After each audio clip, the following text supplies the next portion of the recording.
In Spartanburg, South Carolina, there was a man that everyone seemed to like. He drove expensive cars, he flew small planes, he had built a real estate firm from the ground up and employed a dozen agents.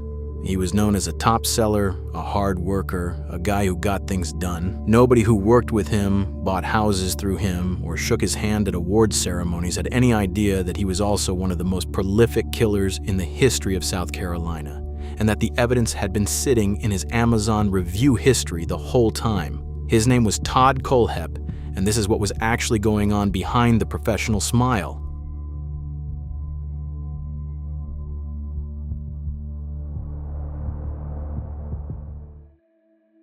Todd Christopher Kohlhepp was born on March 7, 1971, in Fort Lauderdale, Florida. His parents divorced when he was 2 years old, and his mother, Regina, gained custody. She remarried within a year, and her new husband adopted Todd, giving him the last name Kohlhepp. The behavioral problems started almost immediately.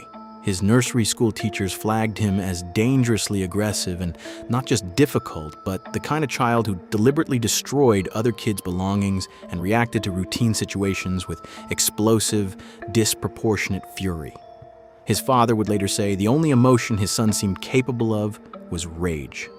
Psychological evaluations in his early years described a child who was impulsive, hostile, and unable to form normal bonds with other people. At age 9, when he began counseling, he was described as explosive and already preoccupied with explicit content.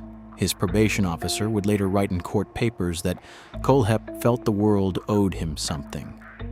When Todd was 12, he went to live with his biological father in Tempe, Arizona.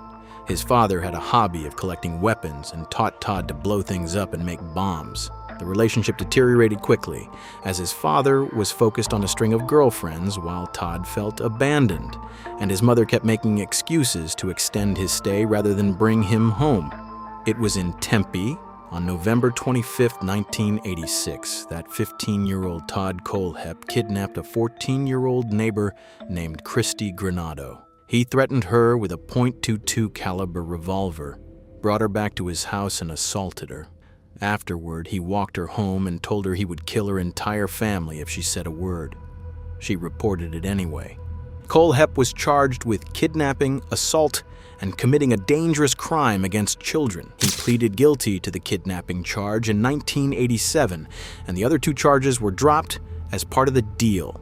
In Maricopa County Superior Court, Judge C. Kimball Rose sentenced him to 15 years in adult prison, stating that 25 months of intensive professional intervention had been an abysmal failure, and that no available facility could rehabilitate him or protect the public.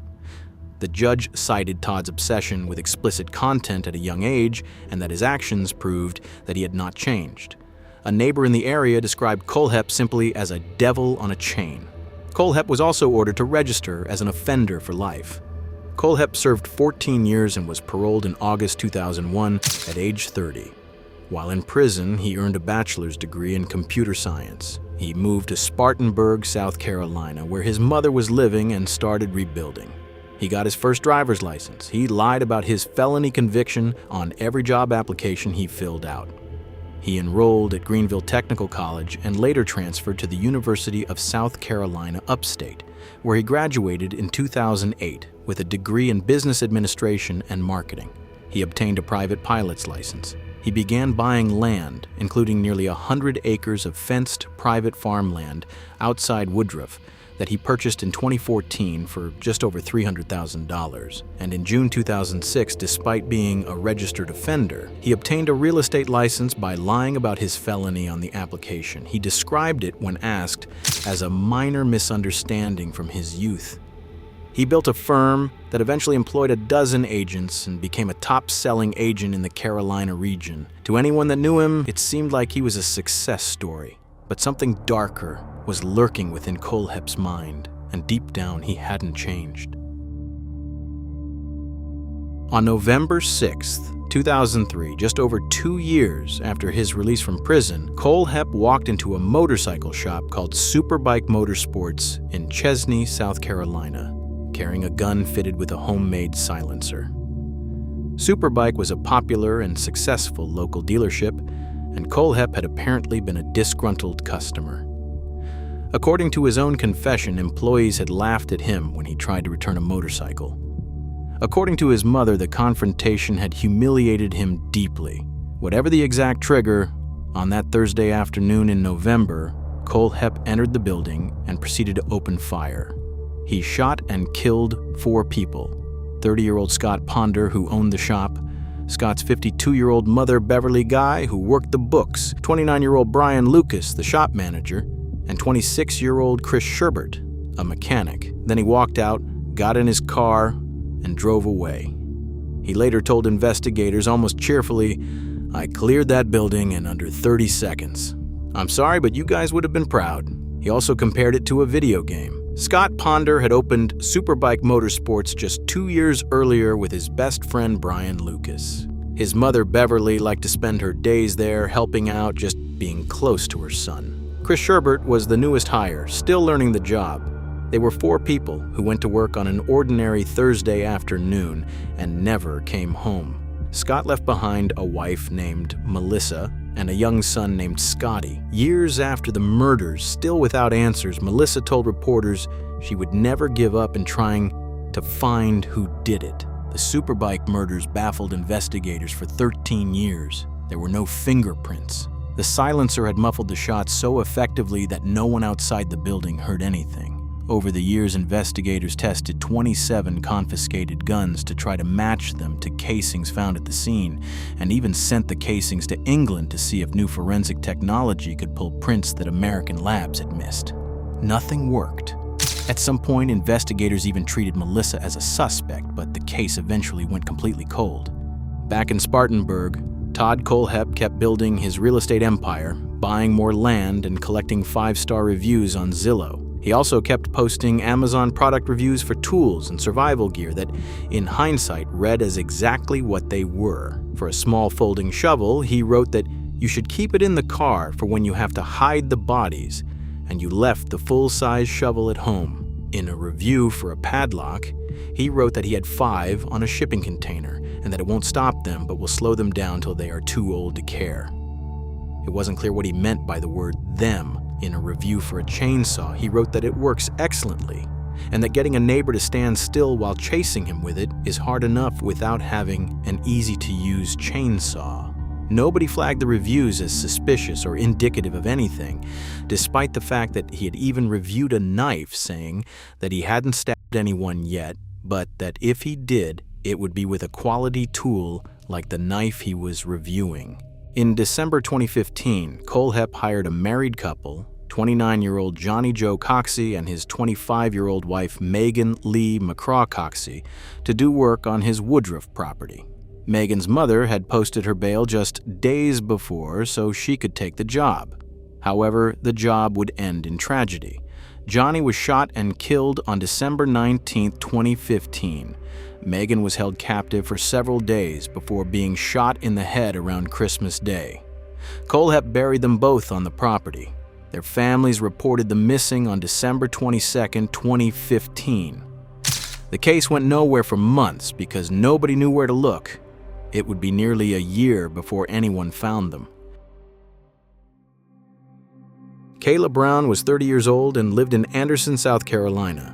Her close friend Dan Herron described her as a wonderful person who always wanted to please people. She had been doing some cleaning work for Todd Kohlhepp's real estate listings. Her boyfriend was 32-year-old Charles David Carver, known to everyone as Charlie. He was considered a kind and gentle person, and he worked long shifts at a local printing business and spent his free time with Kayla.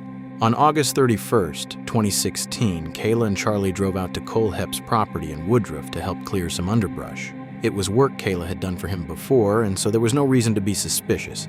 They got out of the car, grabbed some hedge clippers, and walked outside to start. And Kohlhepp came out of the house with a gun in his hand, shot Charlie 3 times, and grabbed Kayla and handcuffed her. Kohlhepp then buried Charlie's body on the property and spray-painted his car to disguise it, dumping it somewhere in the woods. For the next 65 days, Kayla Brown was chained by her neck inside a 30-foot metal storage container on Todd Kohlhepp's property. She was forced to sleep on a dog bed and had been assaulted by Kohlhepp repeatedly. The container was locked with 5 padlocks on the outside. He had told her about Stockholm Syndrome and told her that they would be happy together when it kicked in. He also bragged about his kill count and told her that he had killed at least 100 people and that he dreamed of killing people into the 3 digits. He would take Kayla to the graves of the other victims and told her that he spread red pepper around the burial sites to throw off scent-sniffing dogs. He bragged that he was a serial killer. Back in Spartanburg, people were looking for Kayla and Charlie. Charlie's mother, Joanne Shiflett, knew something was wrong within days of not hearing from her son. Strange posts appeared on Charlie's Facebook account after he disappeared with odd statuses suggesting he and Kayla had gotten married, bought a house, and were living happily together. His family knew immediately that Charlie had not written any of it. Investigators searched Kayla's Facebook page under a warrant and found a message she had sent Charlie before they went missing, in which she mentioned Todd Kohlhepp by name.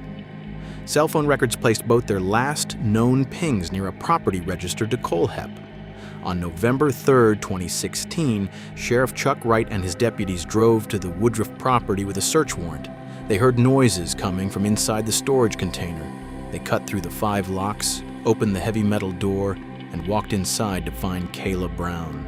Investigators asked Kayla about Charlie's location, and she told them that Kohlhepp had told her that Charlie was buried somewhere on the property alongside several other bodies. Kohlhepp was arrested at his home in Spartanburg that same day. Before he would talk, Kohlhepp had 3 conditions. He wanted to call his mother. He wanted investigators to give her money from his accounts. And he wanted to transfer funds to the college savings account of a friend's child. Once those conditions were agreed to, he started talking, and he didn't stop. He confessed to kidnapping and assaulting Kayla Brown. He confessed to killing Charlie Carver and led investigators to the burial site on the property.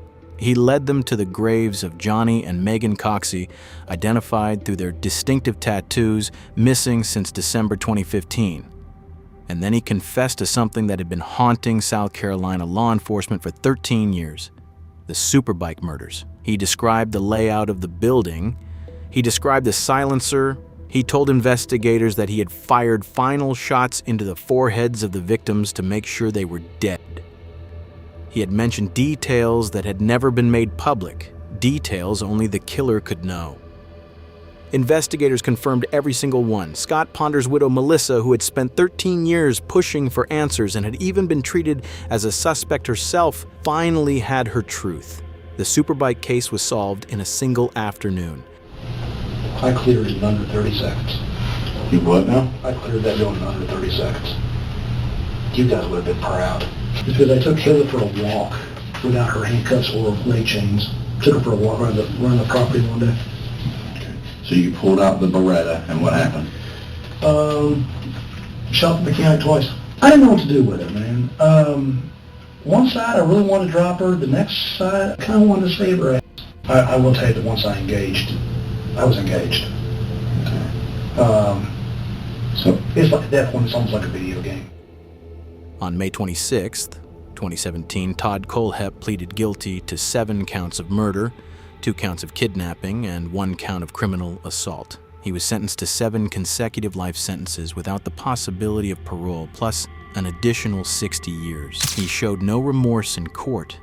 His mother, Regina Tegg, said that he was not a monster and that at his core he was a good person. When she asked him at some point in a prison interview about how many people he had really killed, he told her that she didn't have enough fingers to count. She died before he could be sentenced. As of 2026, Todd Kohlhepp is incarcerated at Broad River Correctional Institution in South Carolina. The actual number of people he killed is not known. The only known victims are Scott Ponder, Brian Lucas, Chris Sherbert, Beverly Guy, Johnny Coxey, Megan Coxey, and Charlie Carver. Kohlhepp has not named any other victims. He almost made it obvious. A rapist and killer who repeated the same terrifying patterns for decades. A realtor, the owner of TKA Real Estate, and a convicted sex offender who left unnerving clues about the monster he'd become. I just miss him so much. She tells him she feels sorry for him for throwing his own life away. Just the waste of his life. I mean, he could have done anything that he wanted to do. without doing what he did.